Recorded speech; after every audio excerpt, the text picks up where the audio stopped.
Si tienes una postura absurda donde el derecho internacional dice que la acción tomada por Estados Unidos y por Israel es ilegal, todo el marco del derecho internacional, francamente, pierde credibilidad.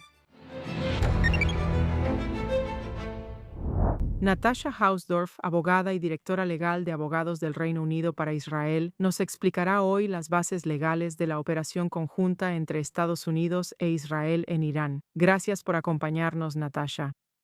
Es un placer, Aliana. Así que comencemos con la pregunta clave que creo que probablemente está en la mente de los espectadores de JNS antes de que lleguemos a los argumentos del derecho internacional. ¿Y esa es realmente importante? Estamos hablando de lo que fue o podría ser, espero que no, el principal patrocinador mundial del terrorismo, con agentes en todo el Medio Oriente, responsable de cientos de muertes de estadounidenses y de israelíes, y de miles de muertes de israelíes y otras muertes en todo el mundo. Durante años han hablado de desarrollar capacidades nucleares para usarlas como chantaje o realmente utilizarlas. Entonces, ¿hasta qué punto la discusión legal internacional realmente aborda esto? Bueno, creo que la razón por la que hemos visto este tipo de reacción instintiva de tanta gente en contra del derecho internacional, diciendo que el derecho internacional no existe o que ciertamente no debería ser relevante para estas consideraciones, es resultado de las declaraciones falsas sobre el derecho internacional que han estado circulando respecto a estos ataques. Así que sí, si tienes una postura absurda donde el derecho internacional dice que la acción tomada por Estados Unidos y por Israel es ilegal, todo el marco del derecho internacional, francamente, pierde credibilidad. Es absurdo que la ley dicte esa postura. Y cada vez que el análisis legal o el pseudoanálisis legal nos deja con un resultado que simplemente no tiene sentido, eso es, francamente, una tontería e inconsistente con los principios generales detrás del derecho internacional para promover la paz, la estabilidad y la seguridad internacional. Entonces, una de dos cosas puede ser cierta. O eso no es lo que dice la ley, o si eso es lo que dice la ley, probablemente la ley necesita cambiar. Me alegra que podamos desglosarlo aquí. Está claro que esto no es lo que dice la ley. Y desafortunadamente, estamos viendo que el derecho internacional aquí es otra víctima de la politización de los marcos legales internacionales y la gente está tergiversando cuál es la aplicación correcta del derecho internacional, ya sea para perseguir su propia agenda política o, en ciertas circunstancias, para justificar las decisiones políticas que han tomado. Y ciertamente, cuando vemos el enfoque devastadoramente débil articulado por el Reino Unido, creo que este es un claro ejemplo donde se está utilizando la cobertura del derecho internacional, aunque aquí se tergiverse el derecho internacional para justificarlo. Básicamente, una postura antiestadounidense, anti-israelí y opuesta a los valores occidentales. El Reino Unido ha cambiado su postura en la práctica hace un par de días, tras daños a sus activos por parte de Irán. Así que tal vez podrías decir algo al respecto. Y luego quiero pasar a, habiendo dicho lo que acabas de decir, ¿cuáles son las bases legales adecuadas para la guerra? Habla un minuto sobre cómo ha cambiado la posición del Reino Unido, enfocándote en lo que realmente ha hecho, no en lo que era o decía que haría. Luego pasamos al tema principal. El Reino Unido pasó de decir que no estaba involucrado a afirmar que actuaba solo de forma defensiva. Entonces, esencialmente está tomando la posición de que apoyará ataques, quizás contra lanzadores de cohetes, pero no contra quienes están dirigiendo el lanzamiento de esos cohetes. En mi opinión, es una posición sin sentido. Esto se debe a que el gobierno del Reino Unido parece confundido sobre lo que dice el derecho internacional sobre estos ataques. Y aunque no se ha dicho explícitamente, la impresión que se ha dejado, también por el historial de Sir Keir Starmer y Lord Richard Hermer, el fiscal general del Reino Unido, es que ellos creen que el derecho internacional debe proteger a déspotas y dictaduras y no debería permitir a las democracias occidentales liberales defenderse de ellos. Lo digo en términos bastante duros, pero creo que está justificado por lo ridículo de lo que hemos visto en los últimos días. La realidad de la situación legal proviene del conflicto armado en curso que existe entre Irán e Israel. Esta guerra ha durado décadas y se ha manifestado de varias formas.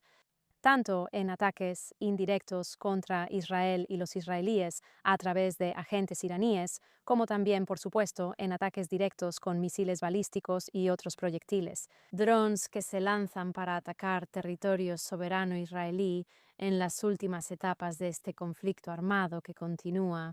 Y ese es un contexto sumamente importante porque dicta el marco legal aplicable aquí. Y aunque gran parte del discurso internacional sobre esto ha abordado los ataques en el contexto del uso de la fuerza, sin contexto, ¿verdad? Este ataque supuestamente vino de la nada por parte de Estados Unidos e Israel, y ese es el primer gran problema. Existen dos marcos legales en el derecho de los conflictos armados. Uno regula el uso de la fuerza como un ataque que inicia un conflicto armado y si esto es legal o no. Existe otro marco en derecho internacional relacionado con un conflicto armado en curso, diferenciados por dos términos latinos. Les pido disculpas por usarlos. Jus ad bellum regula el uso de la fuerza para iniciar un conflicto armado. Una vez iniciado, se aplica jus in bello, las leyes de los conflictos armados que sé que ya hemos discutido antes, que regulan cómo se lleva a cabo la guerra. Así que los ataques que puedes realizar, necesidad militar, proporcionalidad, precaución y distinción entre civiles y combatientes en el campo de batalla, así que ese es el primer tema. Toda la discusión sobre el uso de la fuerza respecto a Israel es irrelevante por el conflicto armado en curso. Los ataques son legales y cumplen necesidad, proporcionalidad, distinción y precaución. ¿Son relevantes para los estadounidenses? Entonces, con respecto a Estados Unidos. Bueno, las justificaciones son múltiples y la primera y más importante, por así decirlo, se basa en el conflicto armado en curso entre Israel e Irán. Hay una justificación total para que Estados Unidos apoye a Israel, su aliado clave, en su autodefensa en este conflicto armado. Y sobre esa base, eso por sí solo sería suficiente para que Estados Unidos apoye la acción militar israelí en este sentido. Al analizar el discurso del presidente, hay justificaciones adicionales en las que Estados Unidos podría apoyarse. El presidente usó dos términos específicos, reveladores por su importancia en el derecho internacional de conflictos armados. El primero es con respecto a ataques preventivos contra una amenaza inminente, así que esos dos términos, preventivo e inminente, son muy importantes. Cuando se considera el otro ámbito del derecho internacional que mencioné, el jus ad bellum, el recurso a la fuerza, porque si un Estado, fuera del contexto de un conflicto armado en curso, teme un ataque inminente, teme un golpe inminente, entonces se le permite actuar en defensa propia de manera preventiva. El artículo 51 de la Carta de la ONU reconoce el derecho inmanente de los Estados a la legítima defensa.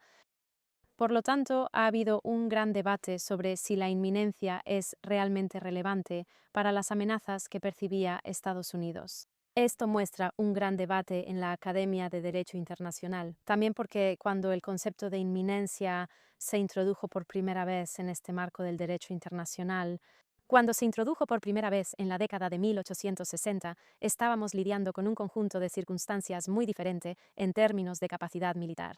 Y así, la capacidad de eliminar una amenaza inminente, tal vez de una bala de cañón, es una noción muy diferente a una amenaza inminente que podría representar un arma nuclear. Y la idea de que hoy en día uno tenga que esperar a que los iraníes tengan el dedo en el botón es francamente absurda. Y eso no es lo que exige el derecho internacional. Hemos visto un desarrollo importante sobre la inminencia en la guerra contra el terrorismo de Estados Unidos, y el derecho internacional evoluciona con el tiempo.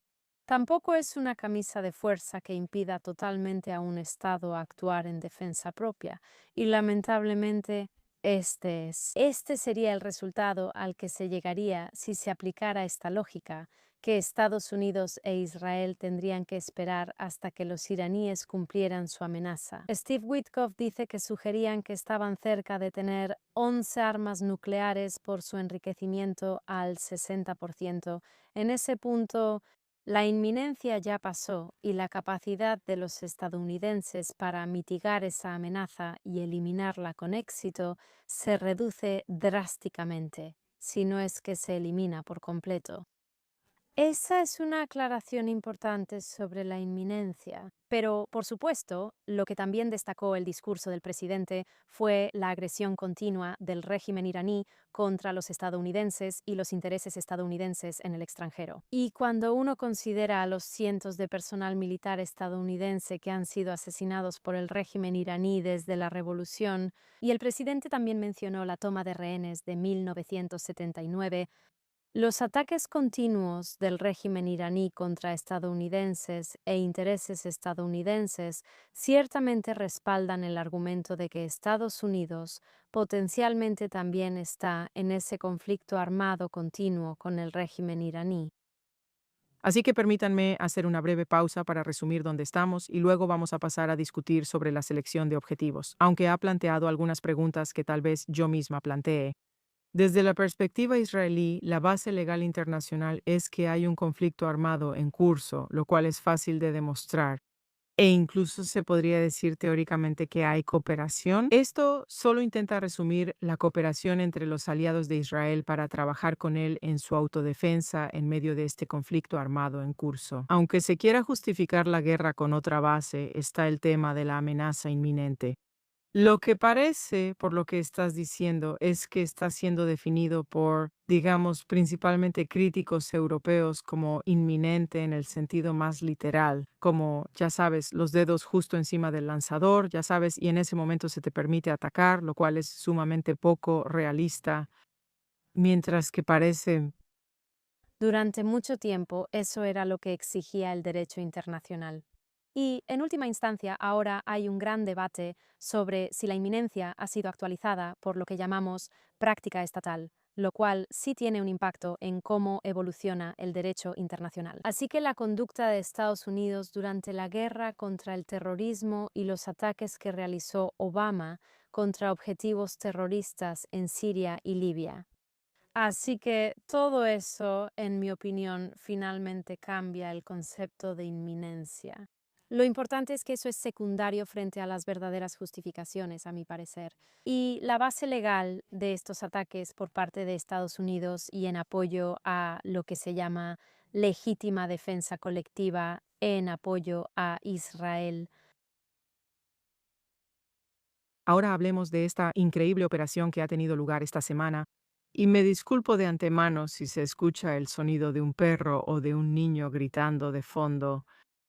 Estoy grabando desde casa para no dejarle a mi esposo la tarea de llevarlos al refugio antiaéreo en caso de un misil, lo cual es bueno para la familia, pero no tan bueno para la grabación. Israel y Estados Unidos han atacado muchos tipos diferentes de objetivos, al menos los que conocemos. Creo que los más fáciles de justificar son los objetivos e infraestructura militar real, sitios de lanzamiento de misiles, instalaciones de armas, etc. Ese es uno. A principios de esta semana hubo un ataque al Parlamento. Obviamente ha habido asesinatos selectivos, eliminando líderes políticos, militares y de inteligencia, de lo cual también hablaremos. Atacaron el Parlamento durante la votación para reemplazar al Ayatollah Jamenei, y para mi sorpresa, el elegido fue su hijo. Vi algunas críticas al bombardeo del Parlamento y me preguntaba, ¿dónde encaja eso en el cálculo legal internacional? No es contra un objetivo militar, sino el liderazgo político. No. Bueno, tienes toda la razón en que los criterios son, ya sabes, si es o no un objetivo militar. Pero eso es más amplio que solo un sitio de lanzamiento de cohetes, un centro de mando y control, terroristas o los propios combatientes. Y en este caso, donde es el régimen iraní el que está dirigiendo estos ataques, no solo el comandante del batallón de drones o del programa de misiles balísticos califica como objetivo militar, sino que incluso podría decirse, y eso dependería mucho de la inteligencia que tengan Estados Unidos y los israelíes sobre quiénes son estas personas y cuál es su participación. Eso determinará realmente esa cuestión de distinción entre civiles y combatientes, entre objetivos militares y no militares. Así que mi evaluación sería que el hecho de que estén siendo atacados aquí más bien sugiere que se ha hecho una evaluación sobre la base de que son objetivos militares. Y la razón por la que digo eso es porque la aplicación de la ley dentro de cómo opera las fuerzas de defensa de Israel, y esto es algo que he visto con mis propios ojos, es insuperable. Ciertamente, Estados Unidos está a la cabeza en cuanto a la importancia de sus abogados militares, los JAGs, para determinar qué acciones son permisibles. Sin embargo, todos estos ejércitos modernos que respetan la ley analizan cuidadosamente los objetivos y ataques que eligen para determinar esto. ¿Es un objetivo militar legítimo? Luego, según las leyes de conflicto armado, surge la cuestión de la proporcionalidad. Si este edificio del Parlamento necesariamente contiene objetivos no militares, la ventaja militar que se obtiene al atacar los objetivos militares es tal que supera el daño civil o colateral que podría causarse. Ese es el núcleo de la ecuación, el ejercicio de equilibrio que exige el derecho internacional en términos de proporcionalidad. Y eso es lo que anticipo plenamente que se analiza en cada paso de este conjunto de operaciones. Francamente, quiero decir, como podemos ver, planificado de manera muy meticulosa. Parece que todavía hay algunas sorpresas que aún no se han revelado. Solo una pregunta rápida sobre eso y otra más escéptica sobre la ley. ¿Dónde quedan instalaciones como la radiodifusión y los medios de comunicación? Esto también surgió en la guerra de Gaza, ¿verdad? Sí, esa es una muy buena pregunta y es una cuestión de hecho y de grado en cuanto a cuál podría ser la participación de los radiodifusores en el aparato y el marco militar. Desafortunadamente, cuando se trata de terroristas, ellos no respetan la distinción entre sus brazos combatientes y los civiles o políticos, o incluso los contingentes de prensa. Así que vimos esto durante toda la guerra de Gaza, donde se afirmaba que Israel estaba atacando a periodistas. Repetidamente se reveló que estos supuestos periodistas tenían altos cargos en la jerarquía de Hamas y la Yihad Islámica Palestina. Así que, de nuevo, solo porque en Occidente tenemos una distinción, digamos, quizás entre la BBC y el gobierno británico, ¿De verdad la tenemos? bueno, sí, lamentablemente la BBC parece haber sido tomada por los intereses de otros gobiernos, pero quizá ese sea un tema para otra ocasión. Bien, entonces aquí está. Tengo más preguntas, aunque vienen de distintos puntos de vista escépticos. ¿De acuerdo? Eso está bien, perfecto. Primero, creo que esto ha estado en la mente de muchos durante meses, de quienes siguen esto, al menos desde una perspectiva más legal, que fue hace solo unos meses. El régimen asesinó brutalmente entre 30.000 y 40.000, hasta donde sabemos, manifestantes pacíficos, realmente pacíficos, en sus calles. Si sigues algunas historias sobre cómo y dónde lo hicieron, es de las cosas más desgarradoras y terribles que hayas leído, y Occidente sabía que esto estaba sucediendo. Y para muchos que hoy en día promueven el derecho internacional como una de las bases que te da legitimidad para hacer cualquier cosa, eso no pareció generar una obligación de intervenir y defender al pueblo iraní en ese momento. Esto aplica a casi cualquier régimen que asesina brutalmente a su pueblo.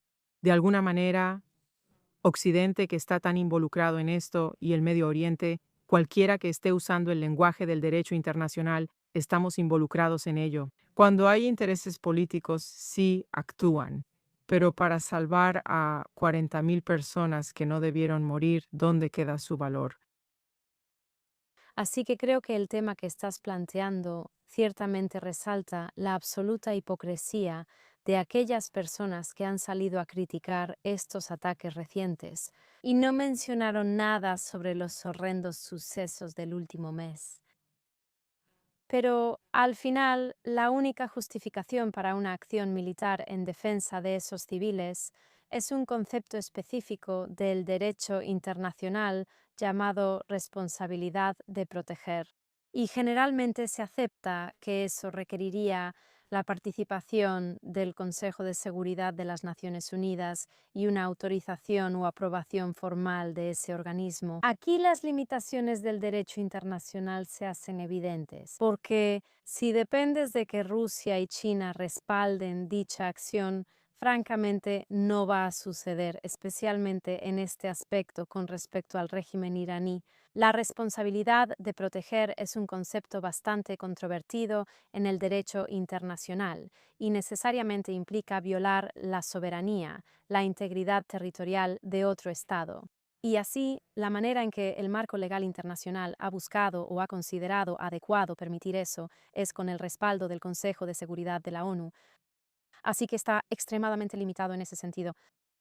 En cuanto a las motivaciones de Estados Unidos y de Israel y las justificaciones declaradas para estos ataques, creo que es importante hacer una distinción entre las justificaciones que existen en el derecho internacional, que tienen que ver con el conflicto armado en curso, con la autodefensa reconocida bajo el artículo 51, con eliminar la amenaza inminente de manera preventiva y las consecuencias posteriores, y la oportunidad, como lo expresó el presidente Trump, para que el pueblo iraní se levante y recupere su país. Y existe esa distinción. Las medidas justificadas y legales que están tomando Israel y Estados Unidos tienen como efecto secundario el potencial de brindar ese apoyo al pueblo iraní, y creo que esa es la manera adecuada de verlo desde la perspectiva legal internacional.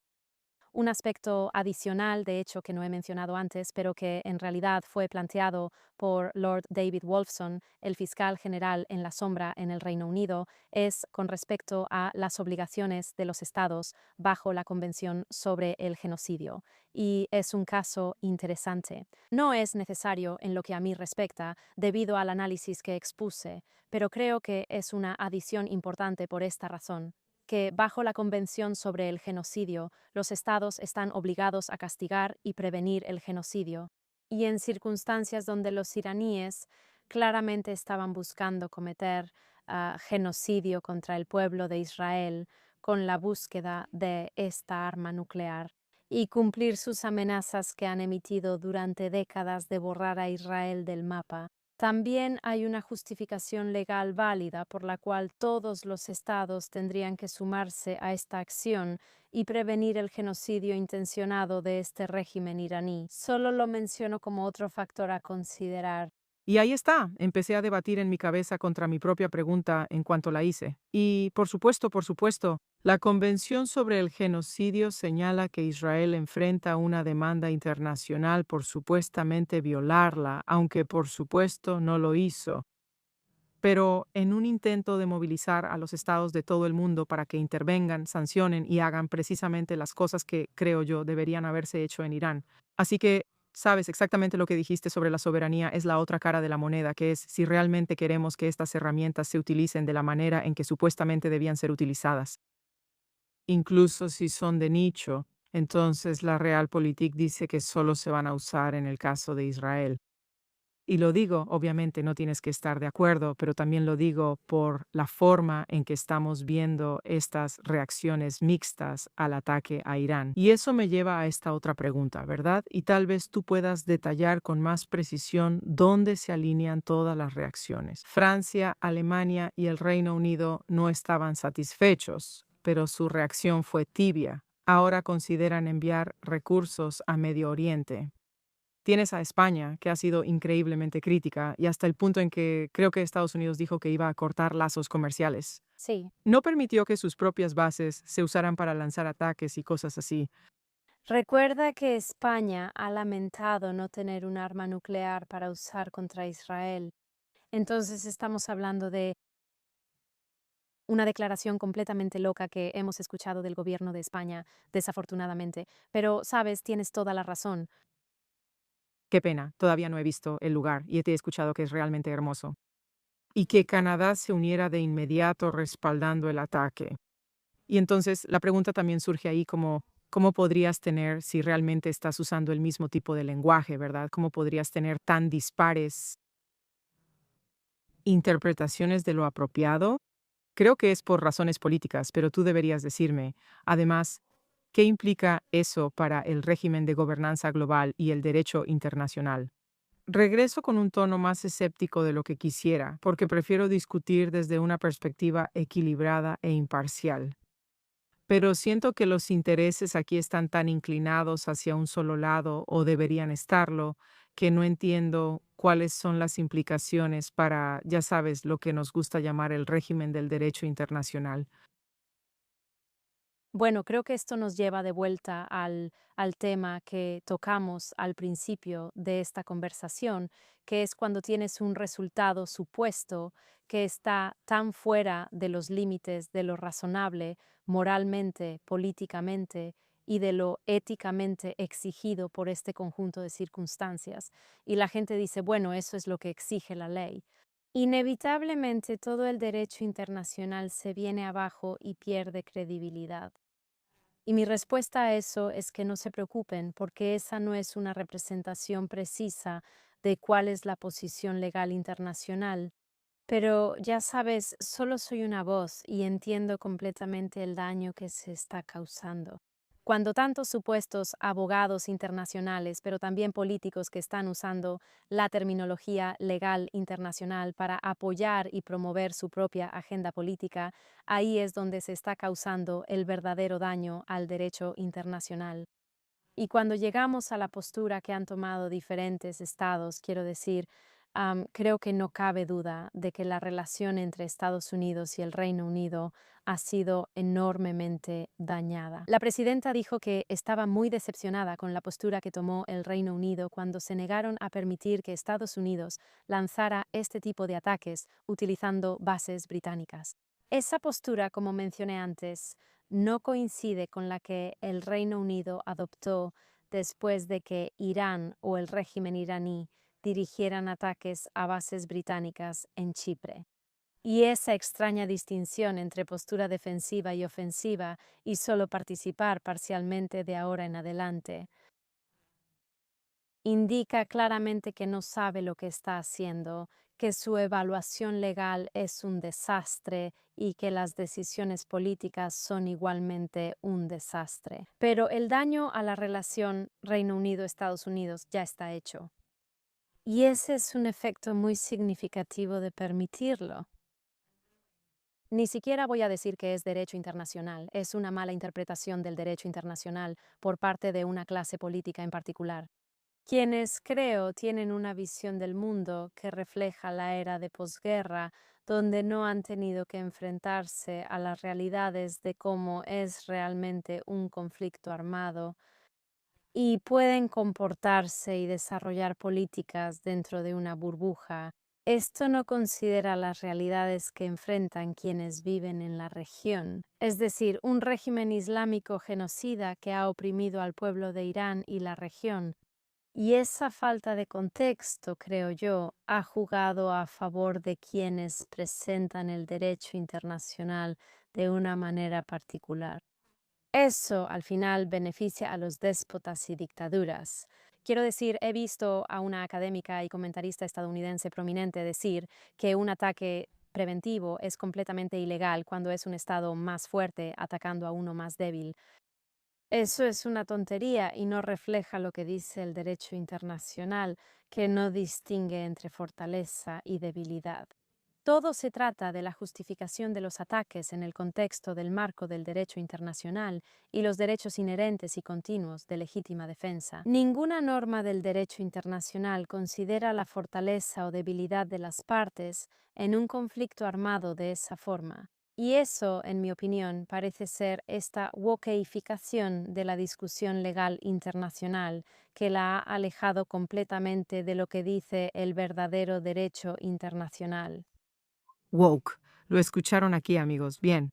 Entonces, hay muchos actores en la guerra. Israel actúa en defensa propia y Estados Unidos defiende a su aliado ante un ataque inminente. Así que dice que el Reino Unido y Francia han desplegado recursos. Los estados del Golfo están respondiendo en defensa propia tras ser atacados, lo que sorprende al verlos en esta coalición. Pero Arabia Saudita y Qatar, creo que Qatar, am, quizá algunos otros. Así que esas son básicamente las razones para entrar en el conflicto. Y luego, en cuanto a lo que ha pasado en el conflicto, hemos sido bastante precisos en los objetivos que estamos tratando de atacar. ¿Ves algún otro punto de conflicto, algún nuevo punto de conflicto de fondo que creas que va a surgir en el transcurso de las próximas semanas o un mes, que parece ser lo que podría durar el enfrentamiento? Eso sería en Irán y con sus milicias en Medio Oriente. Y esa sería, creo, nuestra última pregunta por ahora, porque sé que tienes que irte rápido a la siguiente entrevista. Así que creo que es una pregunta interesante y como estos ataques sin duda se van a ampliar, espero plenamente que sigan habiendo desafíos respecto a los objetivos de esos ataques, los objetivos que están siendo seleccionados por Estados Unidos e Israel. Hasta ahora hemos visto un enfoque en el liderazgo de la Guardia Revolucionaria y en misiles balísticos, los lanzadores.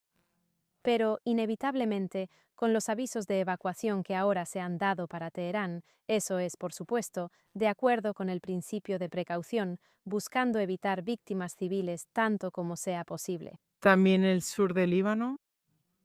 Bueno, así es. No dejemos de lado ahora la participación de Hezbollah en este conflicto armado en curso. Eso, nuevamente, es una violación del alto el fuego y provocó una respuesta significativa de Israel para intentar eliminar la amenaza continua de misiles lanzados desde ahí. Así que en ambos frentes, a medida que el alcance de estos ataques inevitablemente se amplía, espero plenamente que veamos muchos debates sobre la selección de estos objetivos. En este contexto, es clave recordar dos cosas. Primero, que el derecho internacional se basa en intenciones, no en efectos. Segundo, por lo tanto, ninguno de nosotros está en posición de juzgar la legalidad o no de estos ataques individuales sin la información de inteligencia que se utilizó para evaluarlos y seleccionarlos. Y la intención, por lo tanto, de los comandantes que estaban ordenando o llevando a cabo los ataques en cuestión.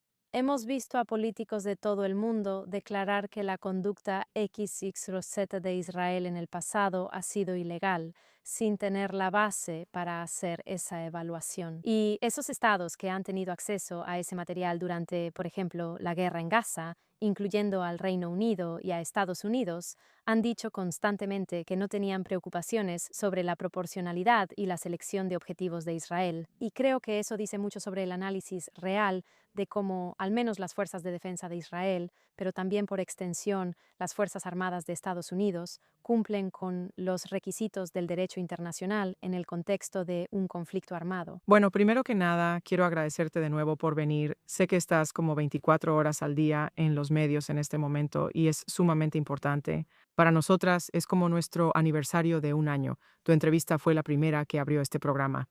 Ahora, Brindemos por cada año. Hay un conflicto aquí porque quiero la paz mundial, pero también quiero discutir estas cosas contigo. Así que ya veremos. De todos modos, te deseo mucho éxito y, por supuesto, la victoria para Estados Unidos y para Israel, y libertad para el pueblo iraní y para todo el Medio Oriente. encantada de estar contigo. Gracias.